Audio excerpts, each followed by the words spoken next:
A Parliamentary Private Secretary is a United Kingdom and New Zealand Member of Parliament designated by a senior minister in government as shadow minister to act as the minister's contact with MPs. This role is junior to that of Parliamentary Under-Secretary, which is a ministerial post, salaried by one or more departments. Duties and powers of a PPS.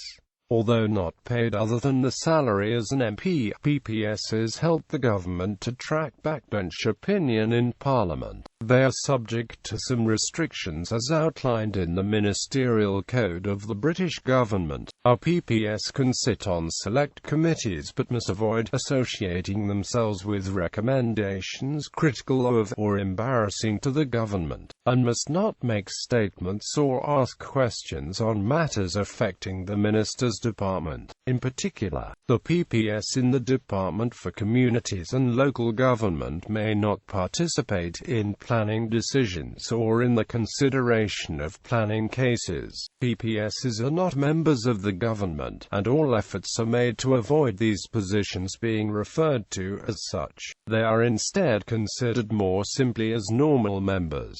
However, their close confidence with ministers does impose obligations on every PPS. The guidelines surrounding the divulging of information to PPSs are rigid. Ministers choose their own PPSs but must seek the written approval for each candidate from the Prime Minister, and it is traditional procedure to consult the Chief Whip. Although not on the government payroll, PPSs are expected to act as part of the payroll voting in line with the government on every division, and are regarded as members of the government for purposes of collective responsibility. Similarly, a PPS must not appear as a representative for any special policies. When on official departmental business, a PPS receives travel and subsistence allowance paid out of government funds, as with formal members of the government.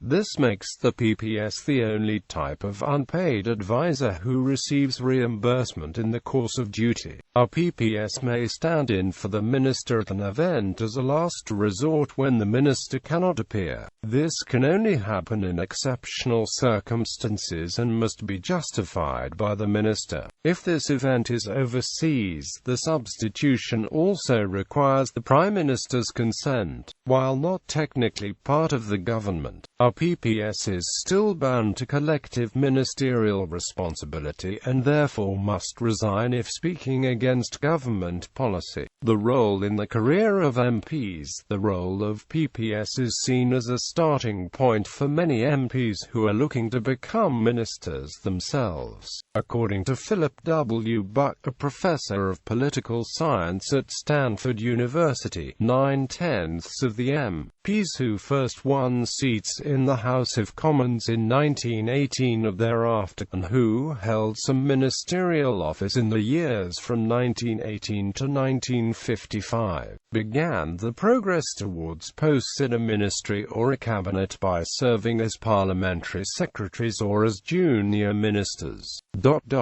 Recruitment to the front bench clearly begins with these two offices. Quote, after the leaking of party details in emails associated with Desmond Swayne, PPS, to David Cameron, a writer of the Thirsk and Malton Labour Party constituency blog, commented, "A parliamentary private secretary is a thankless job. Despite having risen to the rank of MP, those with governmental ambitions will need to pay their dues once more as a bag carrier. Admittedly, PPS is a bit more than that. You are supposed to be the eyes and ears, reporting back to your boss all the gossip, what people are saying about your work in the bars and cafes of Westminster." Notable parliamentary private secretaries to the Prime Minister: Alec Douglas, Home to Neville Chamberlain, 1937 to 1940.